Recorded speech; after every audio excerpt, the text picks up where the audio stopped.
What can a story do?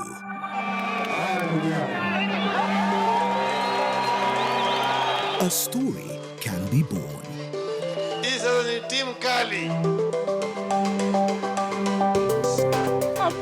Sometimes a story can cry. Watuletee mwili ya mtoto wetu. Our forces are ready to do their duty. Or even pray.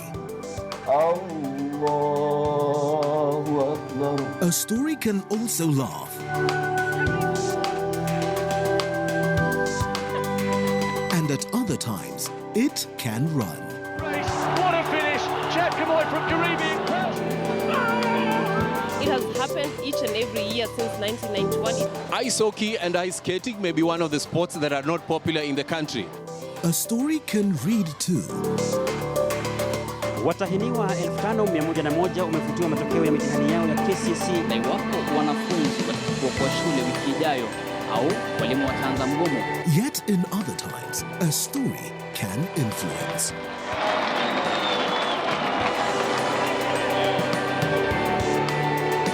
A story can dream. This is my mother. She has been my mentor since I was born. It can travel far and wide. This week, the Chamanda report is in New York. When it comes to it, a story can count. The negotiations between Uganda and Kenya regarding the pipeline deal have been moved by another 2 weeks. An indication of the fast-growing demand in the country. And at that life-changing moment, a story can stop time.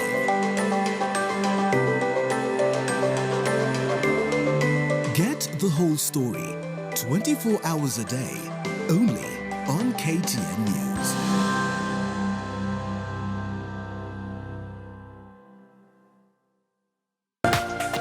This is KTN News.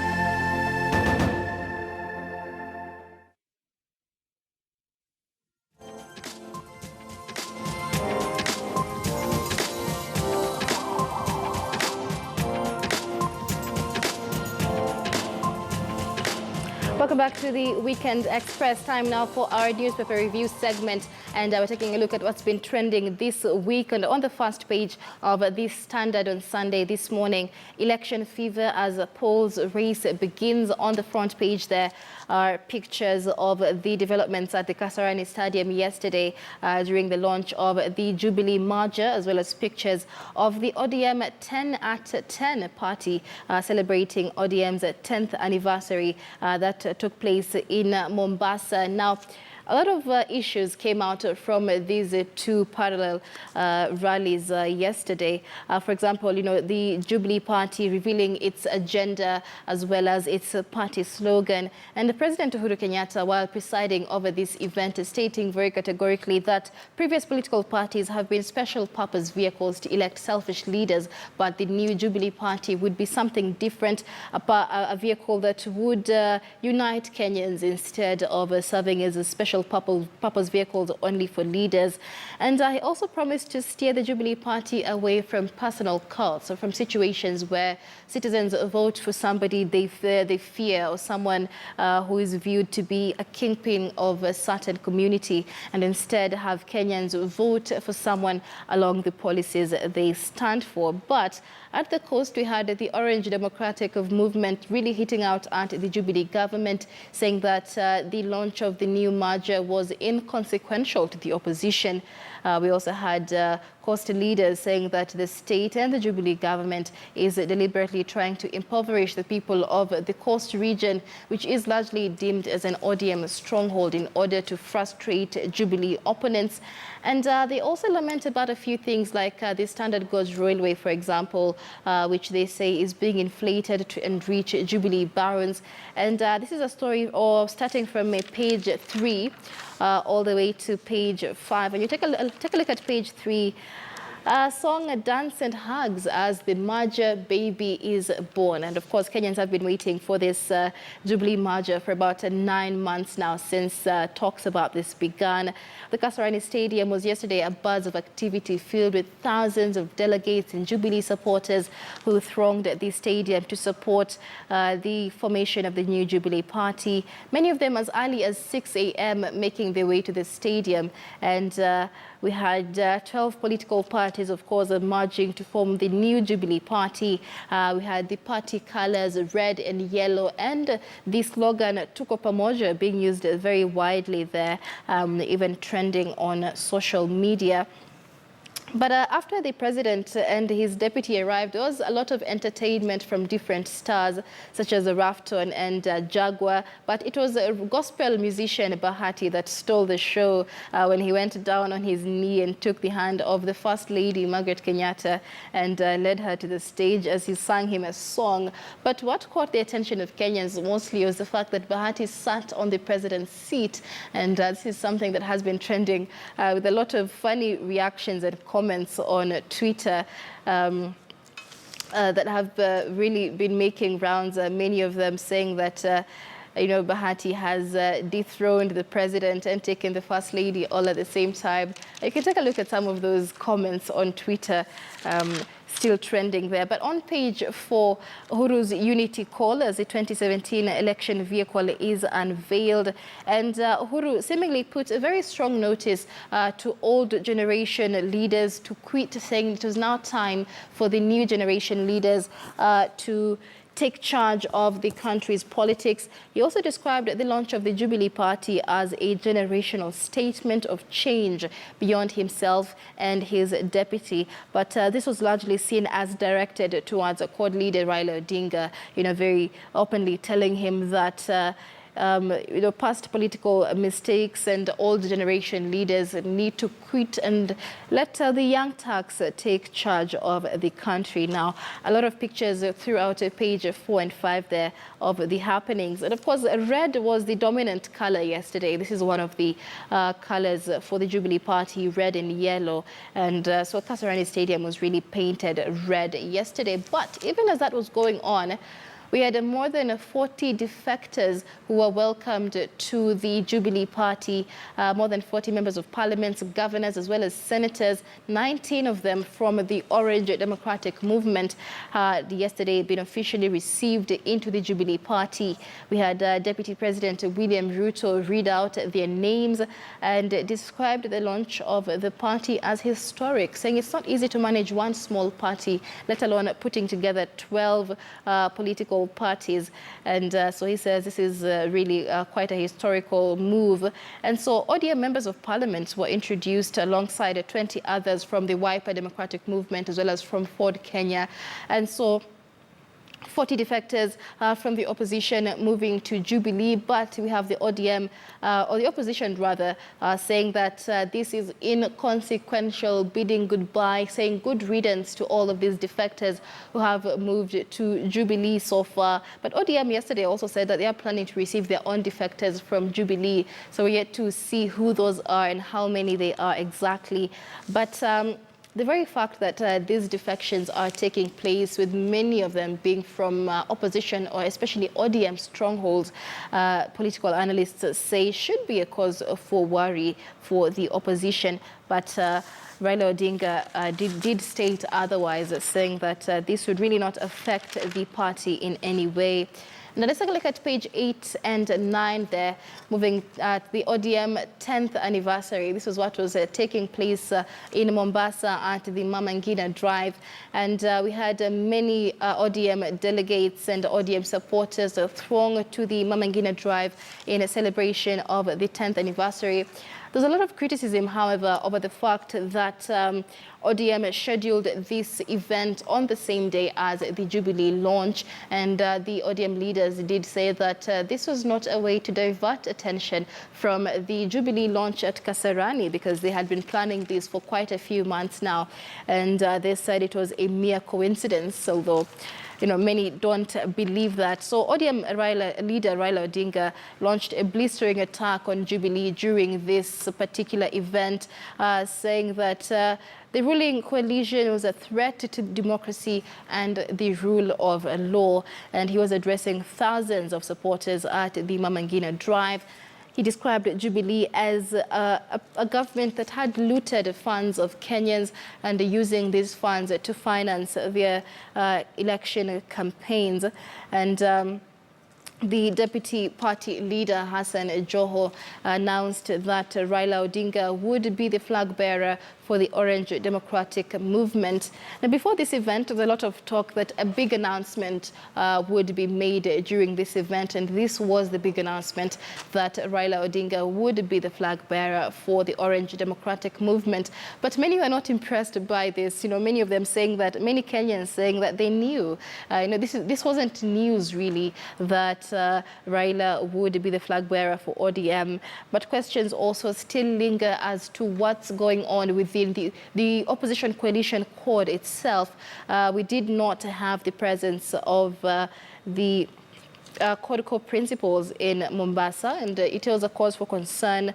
Many saying that this is another indication that there is trouble within the opposition. And during the event, Raila's speech was interrupted for about 20 minutes during a power outage. But when he came back, he really hurled a lot of criticism at the Jubilee government, including transferring key port operations to Naivasha, which is something that has been proposed. And they say that this would devastate coastal economies, which really thrive on port activities. And this is why Hassan Joho says that Jubilee has been trying to frustrate the coast region for the very fact that a majority of them are the Jubilee opponents, rather. Right, and let's take a look at page 10 now, still keeping up with the politics. Ababu Namwamba's silence now raises questions on the third force party. Now, we had ODM rebels Ababu Namwamba from Western Kenya, including Ababu Namwamba, that had defected from ODM and said they would form their own party. And also, information in alliance with Ababu Namwamba, there was John Waluke, who is the Sirisia Member of Parliament, who had vowed to create form a new party, the Third Force Party, together with Ababu Namwamba. But Sirisia MP John Waluke was among those that were paraded at the Kasarani Stadium as defectors to the Jubilee Party yesterday. And so meaning that Ababu Namwamba has now been left alone. In fact, Ababu was yesterday neither at Kasarani nor at Mombasa at the ODM 10 at 10 party. So there are questions as to why he's missing in action. What does this mean for his political career? And it's very obvious that he's alone now in his third force party, with John Waluke officially joining the Jubilee Party on Friday. And so a lot of questions being raised as to whether Ababu Namwamba has signed away his political career, but only time can tell. But still on page 10 of the Standard, Scribe Masha has been buried amid calls for a thorough probe on his death. And this is a Standard Group reporter, Joseph Masha, who died last week, was laid to rest yesterday on the outskirts of Kilifi town in an emotional send-off in a ceremony attended by Governor Amason Kingi as well as Senator Stewart Madzayo.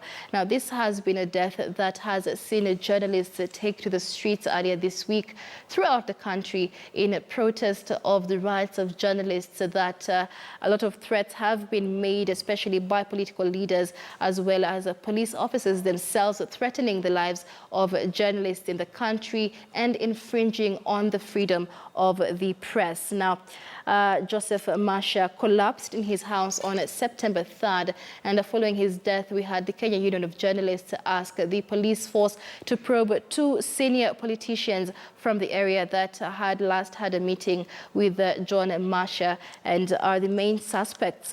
And Pathologists performed an autopsy on the body, and what was initially viewed as a suspected poisoning is now still unclear, as the autopsy was not very conclusive. They were unable to determine the actual cause of death. And so this is a debate that still continues with the journalists in Kenya. Even yesterday, we had a journalist from Bomet County take to the streets protesting for their lives as well as the space of the media.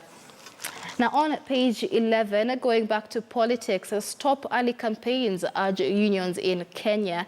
Trade unionists, as well as the Central Organization or Trade Organization of Kenya, as well as the Kenya National Union of Teachers, are now saying that it's too early for the election fever to build up like this. It is 11 months to the general elections, so pretty much a year to the elections. And the trade unionists say that starting these elections campaigns so early will cost the country economically, and as well as raise tensions prior to the elections. And the trade unionists say that the ongoing frenzy to the election, just a year to the election rather, is uncalled for, and that politicians are distracting the country from what is more important, and that is building our economy. But, it's yet to be clear whether politicians will really put their guards down. We've seen a lot of spending in the past few weeks by politicians gearing up for the elections, and many of them, of course, trying to outdo their wealthy opponents. So many of them say it is imperative that they start now just to drum up that support rather. Meanwhile, still on page 11, Moses Wetangula claims that Jubilee is out to subdue small parties following the merger of 12 parties which formed the Jubilee Party that was launched yesterday. He claims that the merger to form the party was a scheme to reintroduce a one-party state in which a majority of Kenyans would suffer. And there's been a lot of rebuttal from the opposition about this. I mean, from the Jubilee government, rather, about this, saying that there's a lot of political parties in Kenya. Merging just 12 of them doesn't mean that they've merged the entire, country. And so they say that they have the freedom to do what they did, and that, everybody still has the right, as provided in the Constitution, to form their own party. Meanwhile, moving on now to our Week in Review segment on page 19 of the Standard, still keeping up with politics. And ODM ticket hopefuls are now up in arms over the list of preferred candidates, despite the 10 at 10 party that took place yesterday, seemingly painting a very happy picture of the Orange Democratic Movement. Anxiety is growing within the party, following claims that some party officials were intimidating political office hopefuls while promising others free nomination tickets. Now, this follows claims, of course, by officials and activists that some of them are already drawing a list of aspirants, including governors, who will not be cleared to run on the party's ticket in next year's general election. And this is something that has really raised tension within ODM. We have John Mbadi warning against these officials intimidating hopefuls, saying those trying to intimidate them while promising free tickets to other aspirants will face disciplinary action. He has also called for ODM officials to carry out free and fair nominations. But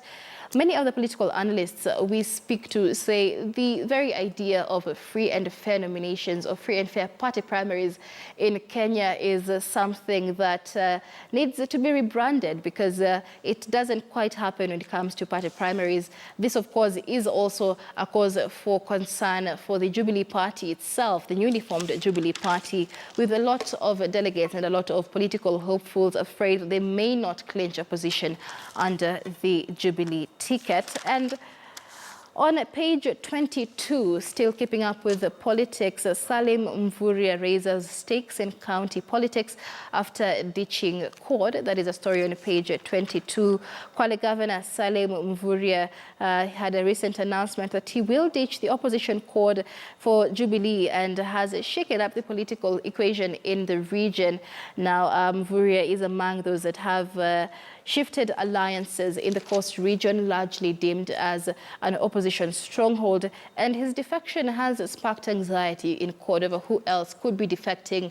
If the very fact that leaders from ODM strongholds, opposition strongholds, could defect, and it has become, a bit of a cause for worry, despite the fact that ODM leaders say that it's not. And his departure also, comes with fears that the ruling coalition is really setting its sights on key opposition strongholds.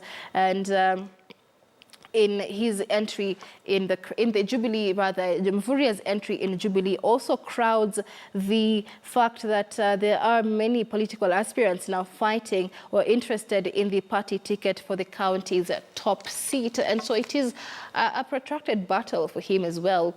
He is not going at it alone. And he also, shreds into pieces the issue of negotiated democracy deal that helped him become governor while ushering in clan and tribal politics in next year's election. So that is something we will be keeping an eye on. The political shifts and a lot of political alignments taking place in the country right now. But let's go back to page 20 of the Standard, the weekend review. And this is a story on the Uwezo Fund performing poorly in constituencies as the Kiharu constituency comes out on top. Now, 90% of Kenya's 290 constituencies, it emerges, have not revolved a single cent of the multi-billion shilling Uwezo Fund kitty that was set up by the government in 2014. Now, it emerges that the Uwezo Fund, that it was a 5.5 billion shillings that was disbursed to all constituencies. And Kiharu constituency has now come up at tops as the constituency that has best utilized the Uwezo Fund. It was allocated 18 million shillings from that fund. And so far, groups that got loans from that money have repaid 11 million shillings. And this is quite commendable for the county. Kitui South had the highest number of beneficiary groups at 444 youth groups and women groups that benefited from this kitty, followed by Ndaragwa constituency with 384 groups benefiting from this kitty. A lot more, however, still needs to be done according to this report, as the concept behind the Uwezo Fund, of course, was to provide affordable credits using an initial capital of 5 billion shillings that would circulate as those who borrowed the money also paid it back. So a lot, therefore, needs to be done with that. But take a look at page 21 of the Standard. On Thursday this week, there was a chopper that crashed in Mathare area in Nairobi, and four officers were aboard the ill-fated helicopter and were later, none of them died, however, they were injured. But a lot of controversy now surrounding the procurement of this chopper itself. It now emerges that the government ignored expert advice that the Italian-made chopper had a poor safety record. And when you take a look at this report on page 21, it emerges that the technical team had actually opposed the buying of the Augusta Westland helicopter, citing its history of accidents, its poor safety record, especially in Tanzania and Zambia, where they had clashed several times. But it emerges that powerful cartels within the Ministry of Interior were for the buying or the procurement of this chopper, and would hear none of those cautioned or advice that were given by the experts. And we had Cabinet Secretary Joseph Nkaissery also describing it as the best deal for the police service so far. Now, insiders at the Ministry of Interior say that politics surrounding the procurement of this helicopter led also to the ouster of a Deputy Inspector General of Police, Grace Kaindi. In fact, we had journalists who were probing the procurement of this helicopter, many of them harassed and questioned by police. And earlier this year, the very same journalists, John Girachu and Alphonse Shiundu, were grilled by police when they wrote about the ministry's budget. So there seems to be a lot going on in the Ministry of Interior that is raising eyebrows now, especially following the crashing of this helicopter in Mathare. And Of course, 4 police officers injured, but also raises questions as to the experience of some of the pilots who are in charge of the flying of the helicopters in the police service. The Mathare crash leaves the police now without an operational helicopter, remember, because it was badly damaged. This is the second helicopter to crash in less than a month within the police service after the Bell-type helicopter bought in 2014 crashed at the airport, Wilson Airport this month, injuring 2 people. So a lot of questions are being asked about this, about the procurement of this helicopter, about the experience of the pilots within the National Police Service as well. All right, let's take a quick look now at I beg your pardon, our Sunday magazine, and this is the new baby of the Standard newspaper, of the Standard Group. And on the front page, we have a story here on suicide watch. Remember, on the 9th of this month, that was Friday last week, the country celebrated World Suicide Prevention Day, and the theme was Be One and Connect, urging Kenyans to ensure that they form human relationships with each other, that they try to keep an eye on each other's emotional stability and mental stability, just to ensure that we can prevent suicide in our society. The World Health Organization estimates that about 800,000 people globally commit suicide annually, and that is quite a large number. I'm not quite sure of the statistics when it comes to Kenya, because the issue of mental health in Kenya isn't quite stabilized just yet. We've had a lot of stakeholders in mental health call for government support in ensuring that we have enough facilities and trained doctors to deal with the issue of suicide. So take a look at that story on our Standard magazine, Sunday magazine rather, in the Standard newspaper. But let's move now to the Sunday Nation. On the front page there, of course, is that grand Jubilee launch. But let's take a look at page 2 of the paper for a moment. There was an earthquake in Tanzania yesterday that also shook parts of Western Kenya. But this earthquake was also reported as having been felt in Uganda, as well as parts of Nairobi. And a lot of damage was done in Tanzania and the northern part of Tanzania. Tremors shook parts of Kenya's North Rift, Western and Nyanza regions as well. The quake was measured at 5.7 on the Richter scale, and Kagera region on the eastern shores of Lake Victoria was the worst hit. Now, an unknown number of people died and many were injured in Tanzania. Reports as of 9 p.m. last night indicated that 11 people had died and over 100 people had been injured. Now, the Met Department said that this earthquake was caused by tectonic movements, and that damage on the Kenyan side would be minimal, since what Kenya received were only ripple effects, and so Tanzania seemingly the worst hit. And so this was felt in Kakamega, Busia, Eldoret, and NTV Uganda reported that Kampala and Rwanda also felt part of the tremor. In Kakamega, the tremor lasted for about 20 seconds and was accompanied by a loud rumble at about 3:30 p.m. We have a few roads in Western Kenya that are now in ruins following this tremor, and a lot of buildings, of course, and property in Tanzania has been destroyed because of this. Now, let's move back to politics. Page 3, the New Jubilee Party launches and pledges fairness in the party primaries and in their dealings if they are they clinch the presidency in the 2017 general elections.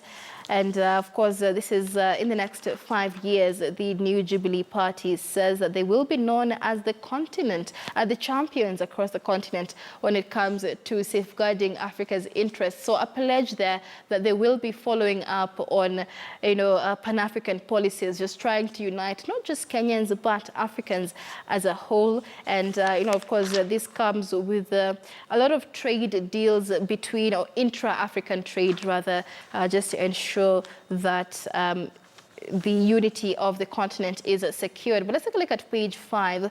Delegates, on Friday we had a bit of an issue to the Kasarani Stadium as the delegates who attended the 3-day Jubilee Party launch were protesting over the fact that they had not been paid their allowances. Now, the delegates were paid yesterday finally, and they were paid 3,000 to 5,000 shillings in their daily allowances. And this was after a promise by the Deputy President that these would be paid. But even last night, we had reports of a group of youth that had been working with the Jubilee Party, about 600 of them protesting outside the newly acquired Jubilee Party headquarters, saying that they had not been paid their dues despite working for the party for the 3 days of the launch. Now, the group of youth said that many of them came from different parts of the country. They had been ferried here by ODM officials themselves, but soon after the ODM launch came to a close, the officials disappeared, and all of them, 600 of them, had not been paid their dues, and we hope that is something that will be followed up. Now, let's move to page 10 here. We have Atwoli saying that Jubilee will fall apart. And this is a trade unionist, Francis Atwoli, saying that the newly launched Jubilee Party will fail. He also criticizes the fact that the launch came a year before the general elections, saying this is too early to start such political extravaganza. And his sentiments have been echoed by several unionists across the country, saying that it's too early to start the campaigns. And Mr. Atwoli has been quoted here